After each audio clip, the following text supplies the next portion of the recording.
Hi, I'm Maud Leger, and this is the Realtors Conspiracy Podcast, where we crack the code to real estate success. Learn from top realtors, entrepreneurs, and innovators about how to grow your business as we discuss real estate success stories, mindset, processes, motivations, and the key to their success.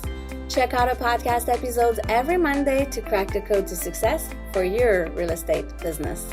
As we look forward to wrapping up this year and welcoming 2023, let's take a flashback to the best of 2022's tips and strategies to win more listings, close more deals, and grow your real estate business.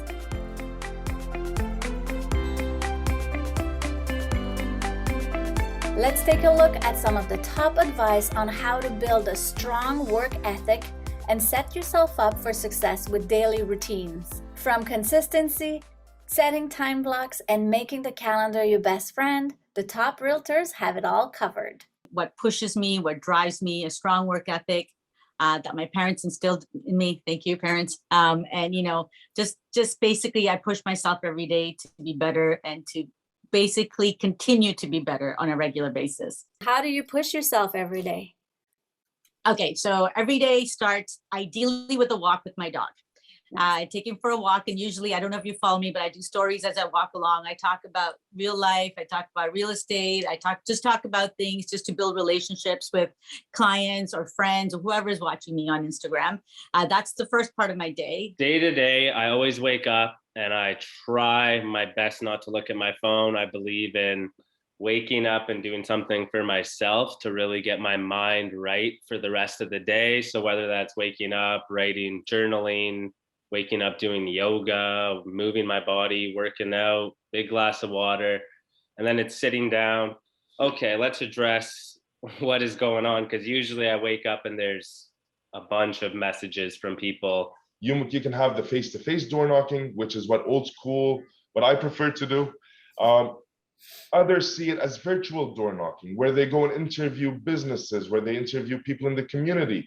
And that's something the team and I are actually approaching, in the beginning of the year, where we're doing both face-to-face door knocking and we're doing virtual door knocking through Zoom interviews, through our YouTube channel that we just launched.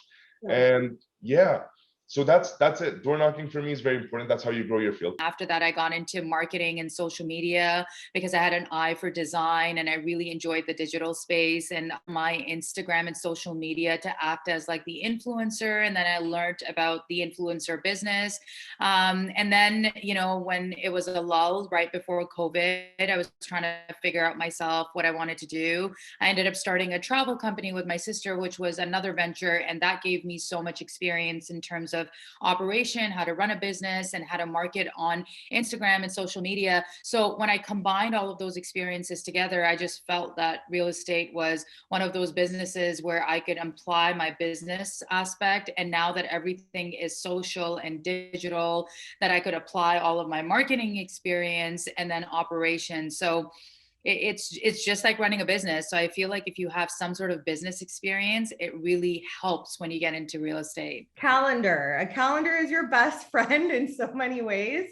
I always say that is the one app that I couldn't live without is going to be my calendar app. And I've made sure to upgrade to something that is going to be more user friendly. But I am just truly one to add everything into my calendar. You know what I mean? The one thing that I always do, you always want to be starting your day looking at the MLS.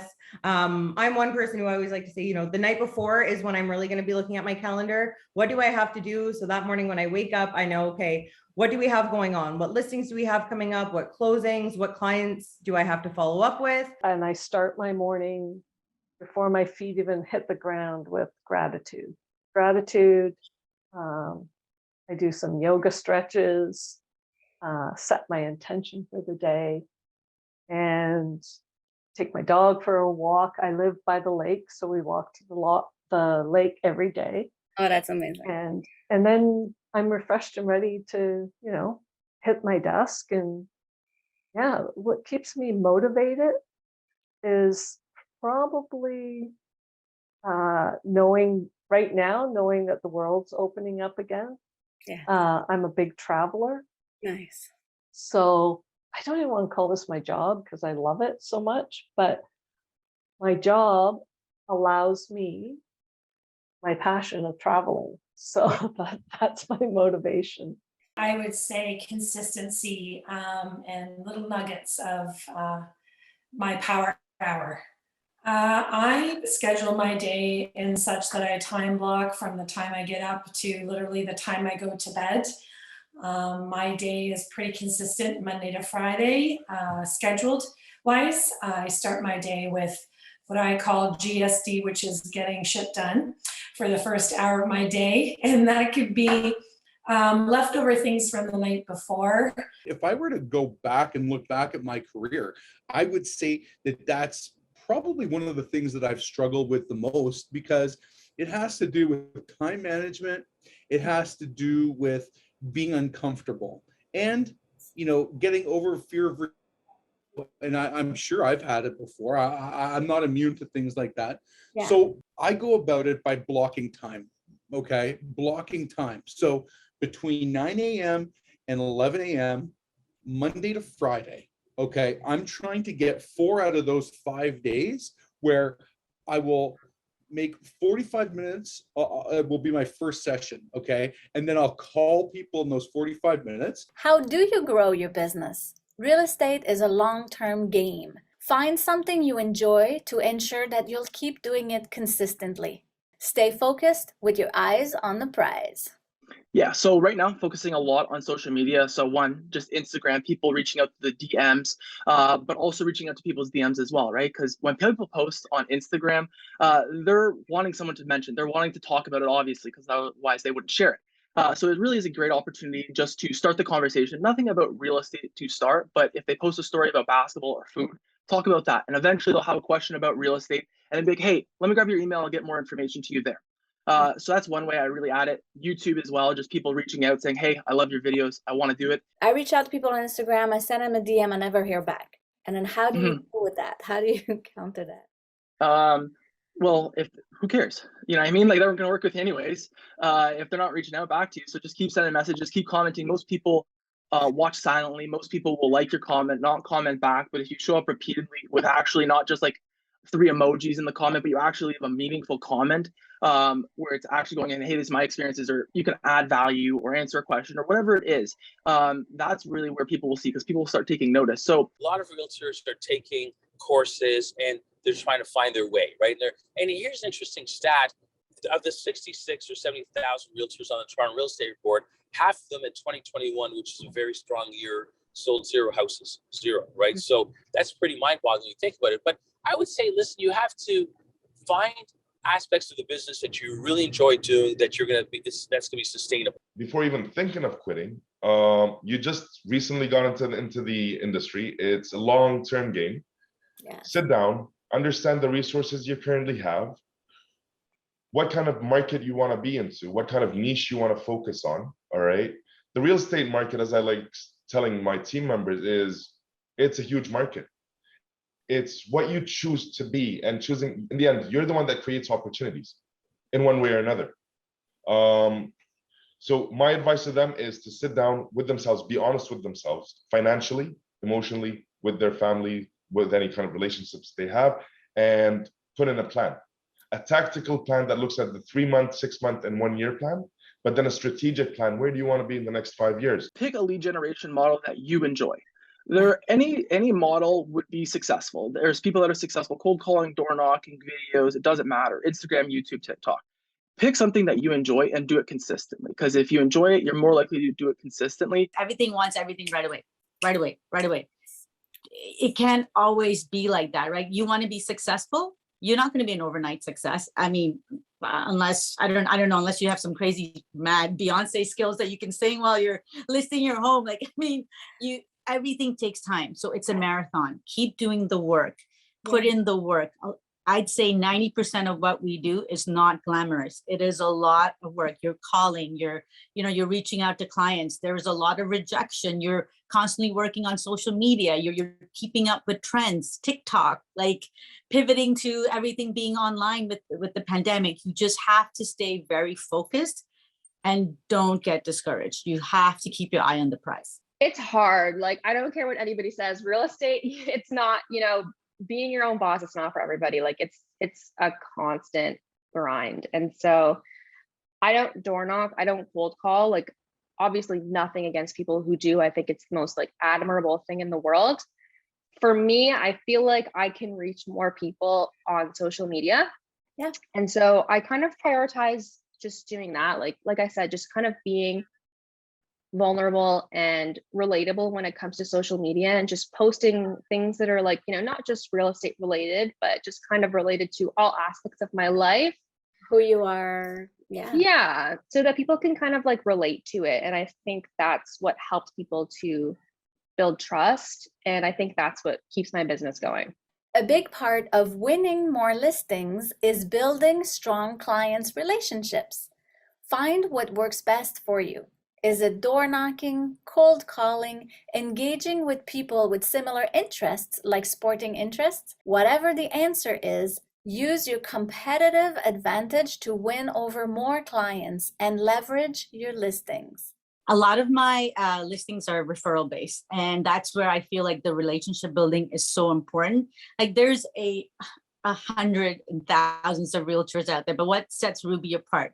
Whoever wants to work with Ruby may not want to work with, say, Susie, right? Like it's that relationship. It's so important. You got to be prospecting because that's going to show in the next 3 to 4 months, right? So yeah, what you do now impact your life later. Yeah, and at the beginning, I really struggled with that. It's hard to put in work now when you're not busy because you haven't seen that success.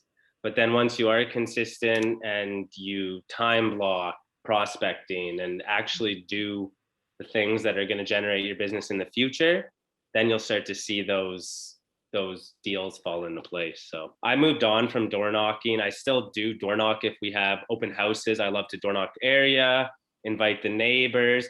It's a great way to get a couple deals out of a listing because obviously they want the highest price for that house. So it's a win-win in that door knocking aspect. Yeah. But other than that, I do things that I love to do, like play sports. I'm a big sports guy, so I will literally join random leagues and just say, hey, put me in as a free agent. Yeah. And then I get to meet, for volleyball for example, I'll get to meet another 5 to 7 people that I've never met that already have similar interests with me in volleyball. And then it's just being that market expert, right? Like, oh, just probing questions like, hey, have you guys bought yet? No, we've actually been looking for 2 years, but we haven't talked to a mortgage broker. And then that's when I can sell myself. So for me, there's my first and foremost, my most exciting one is I am very big into basketball, very big into sports, but basketball is my niche. So I am at gyms, I am at workouts, I am at tournaments, I am at events. I went down to North Carolina about a month ago to do social media and interviews for a team. But I also thought, hey, that is a great opportunity to market. And I did. I came away with a great warm lead. You got to win them over at the listing presentations, right? And what I learned early on in the business, I'm 35 now. I was 28 when I started. I was going up against a lot of agents who were older and more experienced. And so I didn't have like, oh, I've been in the business for 20 years, or like I couldn't fall back on that, right? So I had to take a different approach to it. So what I really kind of emphasized my presence online with social media and being able to advertise people's listings and get more exposure, because that was, for me, that was a competitive advantage. It's not likely that my mornings get booked up with showings or in-home meetings. People tend to want to see us come afternoon or evening. So I know by then, if, like I said, if something happens to come my way and offer, I mean, I still continue that power. I may shift a little bit later, but I just know that it's consistency. Because I will do a staging analysis, room by room, what needs to be fixed, take lots of photos, circle what I'm talking about. And then my goal is, I coined this term as someone else I'd heard use it in the past. It's called the premium pricing strategy. Okay. When I list a home, I want it to look like I'm going into the show home of a new builder. like Minto or Mattamy. I want to go in. I want my listing to look like a show home, because if not, then I think people are leaving money on the table. And my job to represent buyers and sellers especially, is to help them get the most amount of money. That's my responsibility when someone hires me. And it's a big job. You continue to, you look at your clients, and you want them to become your friends, right? Of course, there's a line with every person, every client that's different. But I think as long as, again, you treat them with respect, they will always come back to you. There's things like, if you've got a specific type of listing, we've got a full database of potential buyers or people that have signed up to our website and so on and so forth. If we think that it fits the criteria, we might let them see, hey, by the way, this is a property that it looks like it fits your criteria. If you're not interested, it matches something similar to your own home. So it's really just touching base with a lot of people and using your existing listings to leverage your existing listings to kind of enhance the relationship with people that you just kind of know, but they're not really quite clients yet. We know social media is taking over and has been for quite a long time now. From Facebook and Instagram to TikTok and Reels, let's take a look at how top agents have been getting their content ideas, not only to advertise their listings, but generate leads, nurture relationships, build networks with clients and other agents, along with some creative content strategies, ideas, and also the top mistakes to avoid. Anytime I see another realtor's great video idea, I write it down. Does it fit in? How would I use it? And then from there, besides my flagship of YouTube, Instagram, I try to really use it in two senses. One, I try to be personal. I think I need to be a bit more personal on my Instagram, because at the end of the day, people work with people they know, like, and trust. So posting mainly personal stuff with sprinkling in real estate is really what I do. So right now, just try to post 3 times a week, because I'm just one person, so I can only do so much at once. So 3 times a week consistently. And then recently, I've kind of given myself a challenge, because I understand the value in stories. I understand how much I enjoy reaching out to people on their stories and the interactions they get.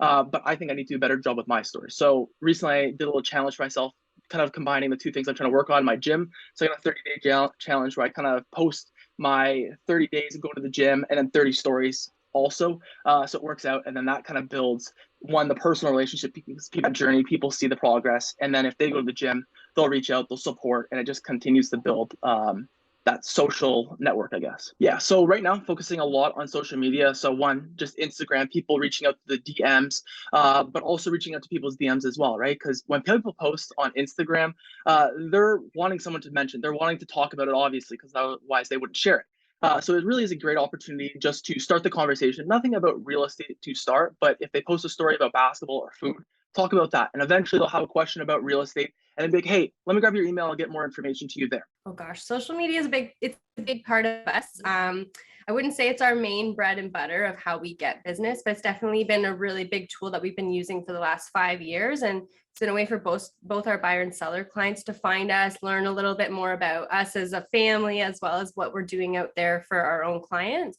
And then it's also now helping other real estate agents find us as well to see what we're doing for the agents in the brokerage. So it's been a really good tool to just kind of put our names out there, put our faces, people can follow what we're doing. And it's been a great tool for that. Yeah, we don't consider like our social media to be like a database, but for sure it's a method of communication. So it's a way to keep our clients engaged, a good way to keep them sort of passively seeing kind of what we're doing.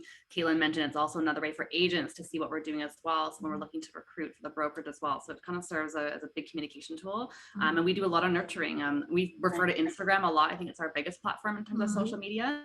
I love it when it says get more leads, because I know it is such a lead generating tool, but for us it's a nurturing tool as well, because we're not only capturing people, but we're staying engaged with them as well. Like I said, my specialty is really social media and helping agents get smarter about social media. I think that oftentimes social media becomes this like time suck. It becomes something that people tend to do when they have moments of their day. They're standing in line at Starbucks or they're in line to pick up their kids, and it just becomes like this default thing. We all pick up our phone to look at our phone. But when it comes to real estate, I think it's important to be really strategic with the time that you spend on social media. So I always recommend for agents and brokers that they really look at their calendar, They do some time blocking, set aside some time daily, weekly, and monthly to engage with others, to connect, and to post some relevant and helpful content. It's not just all about their business, but content around real estate, their community. And if they can be a helper and put out some really good value, that's, I think, the biggest key right there. Sure. So I think one of the biggest mistakes a lot of agents and brokers make with their content is they tend to post everyone else's content. So they'll look at other places, they'll look at their association, or they'll look at news sites or HGTV, and they'll share, links to something they read. And there's nothing wrong with that. But I think especially in 2022, there's so much noise and so much content out there. And so what we're seeing are the agents and brokers that are really getting the most from social media is they're putting their own voice out there. They're putting their own content, specifically video content. Just kind of commitment. I don't think I'm doing anything totally out of this world different necessarily than anybody else is doing online, but I'm very consistent with it. And I have been for over 7 years now.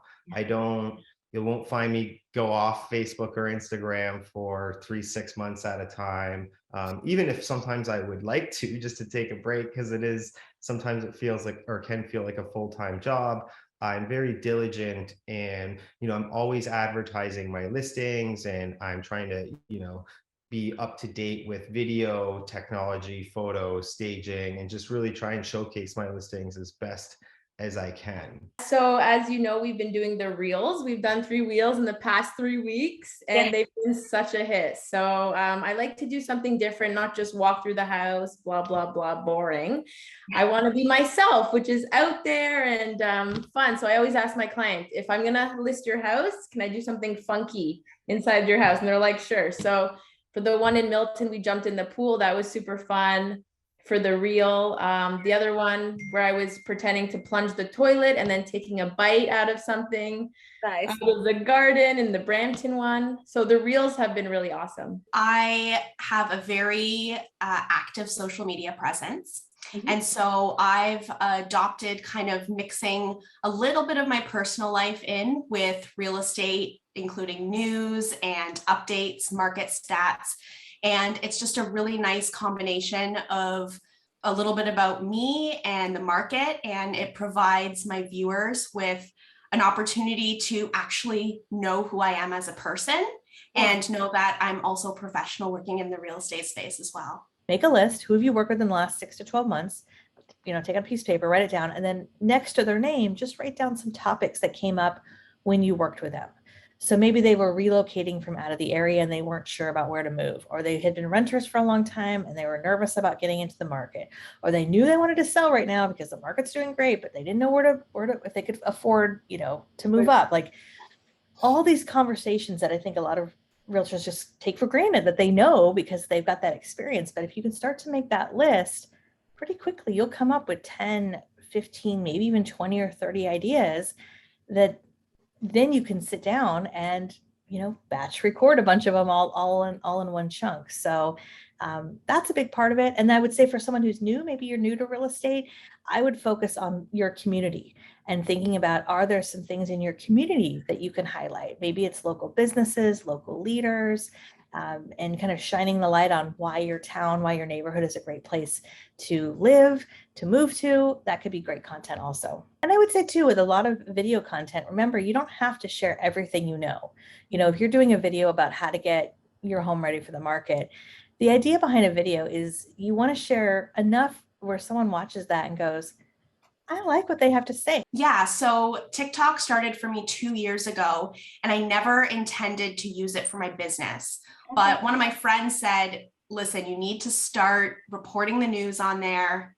You're going to see success. There's a huge space there for real estate agents. I took his advice, and now I run my business entirely off of TikTok. That's where all of my deals are coming from. How do you grow your database?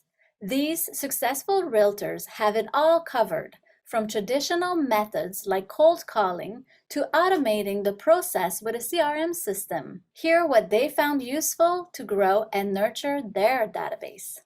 To be honest, like YouTube will take a lot of time, but it's evergreen. And that's kind of the thing that I like most about it. Once it's done, it's leveraged, right? And maybe that video takes me 8 hours to create.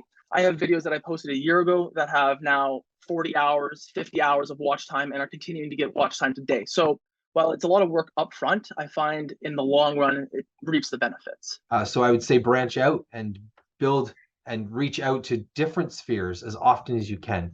Continue to bring new information into your sphere is a key way to stay on top of and stay on the cutting edge. Oftentimes, I find that realtors forget or they abandon their databases, and their databases are really, it's really the gold mine, if you will, of a realtor's career, because inside your database will always be nuggets of gold. Yes. Right. If you continue to work through your database, you will find ways to do business. A lot of people start to look for different mines all the time. They look for different ways to find new business. You know, they will start cold calling. They will start doing door knocking. They will start doing mail outs. They will start doing websites. They will start doing TikToks or Twitters or Instagrams. They will start doing Facebooks and ads and all this stuff, but they don't go deep enough into that mine to actually find the rewards. Mm-hmm. And some of those mines are deeper than others, and some of those rewards are bigger than others. And you have to stay with one thing as long as you possibly can in order to reap those rewards. And you already have a database of people that already will more than likely pick up the phone when you call. That I have that monthly ad mail that we send out. That's a good source of that raises interest. The way I do it is a CRM. Any kind of CRM that works for you, there's multiple out there. Yeah. Everybody functions in a different way. Choose a proper customer relation management tool. All right, this is going to be your lifesaver.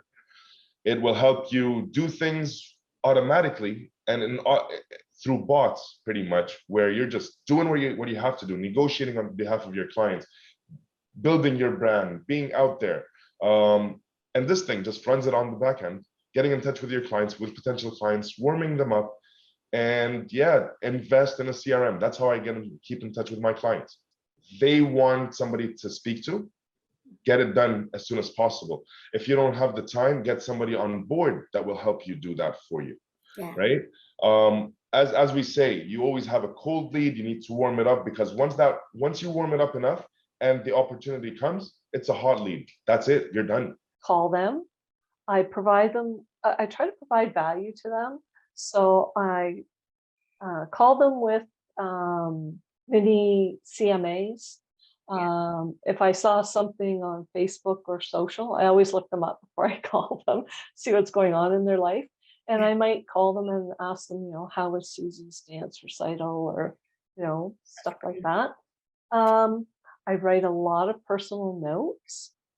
Right. And if I'm in the area showing a house, I always have stuff in my vehicle, like little soaps or whatever, and I'll drop it off and say, hey, I was just in the neighborhood, and do a 5-minute door chat. No matter what type of funnel you have, okay, it always comes down to a conversation. You have to be able to pick up the phone. You have to be able to communicate what your value is to these people. The database is the center of every good business in this day and age. And so your database, if it's not up to date and if it's not good, then your business is going to suffer. You might be losing money and you won't even know it, And when I call people, I don't even talk about real estate. Well, it always ends up, we talk about real estate. Everybody. But I never bring it up. And I just want to know sort of how they're doing, what's new in life, because we've worked together before.